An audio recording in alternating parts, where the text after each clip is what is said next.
Marketplace is supported by Putnam Investments, celebrating over 70 years of service to financial advisors, their clients, and institutions worldwide. Putnam Investments, a world of investing. Produced in association with the University of Southern California. The leak has been stopped for now. There's a new guy set to take over, but BP does still have this one nagging thing to worry about. The billions of dollars it's losing, that is. What the company's profit report today really means. Also, how much national debt is too much. And our reporter gives away her data just to get you a good story. From American Public Media, this is Marketplace. Marketplace is supported by the Batten Institute, advancing knowledge about entrepreneurship and innovation at the University of Virginia's Darden School of Business, www.batteninstitute.org. And by Ally Bank, committed to customer service. At allybank.com, visitors can chat online with a customer care associate 24/7. From the Frank Stanton Studios in Los Angeles, I'm Kai Ryssdal. It is Tuesday today, everybody, the 27th of July. Good, as always, to have you with us. BP came out with its quarterly profit report this morning, or more to the point, the quarterly losses, $17 billion in red ink, the biggest loss ever for a British company, thanks in part to a massive set-aside to pay for that leak down in the Gulf. Marketplace's Chrissy Clark is here to help us make sense of it all. Hey, Chrissy. Hi, Kai. So break down this morning's numbers for us, would you? Because the drilling's not quite done yet. The cleanup is certainly not done. How do they know how much they lost? So it's part math, it's part guesswork, and it's also part strategy. There are a lot of numbers here, so bear with me.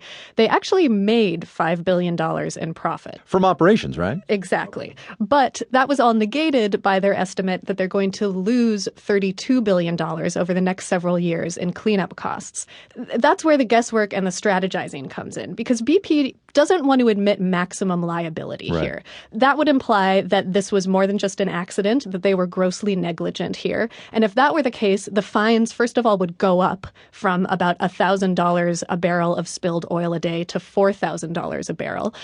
It would also mean that they would have to pay for the entire bill. Right now, they are banking on the assumption that they're going to split this liability with their partners in this well. So they would only be paying for 65% of this. So this $32 billion number kind of allows BP to go under the maximum liability without looking like they're lowballing it. Okay, but how's this going to change BP, this whole event? Because they're selling stuff, they're getting smaller, right? Well, at this point, it's true that the company has lost $70 billion in its worth since before the spill, and they're saying that they're going to be smaller and wiser. When you look at how they're actually going to be operating differently, they might go from 4 million barrels a day to 3.5 million barrels in production. That still puts them as the second largest oil company in the world. In terms of how they're going to pay for all of this, that's where they are changing things a little bit. They're planning on selling $30 billion in assets in the next year and a half. What's interesting, though, is that it doesn't look like they're selling a lot of these kind of risky deep-sea offshore assets. I talked to Nick McGregor, who's an oil analyst in London at Redmond Bentley Brokerage, and he said that even after this spill and this nightmare that BP's gone through, they're probably going to keep focusing on high-risk oil operations.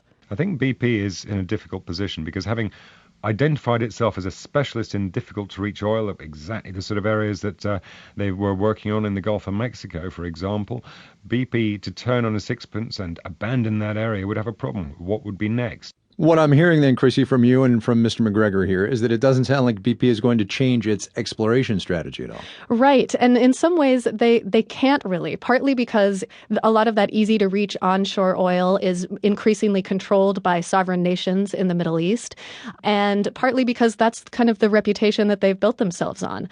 Speaking of reputations, one thing that they may be trying to change is their name, at least in terms of how we know them at gas stations in the U.S. There's some rumors that they might be going back to Amoco as opposed to BP.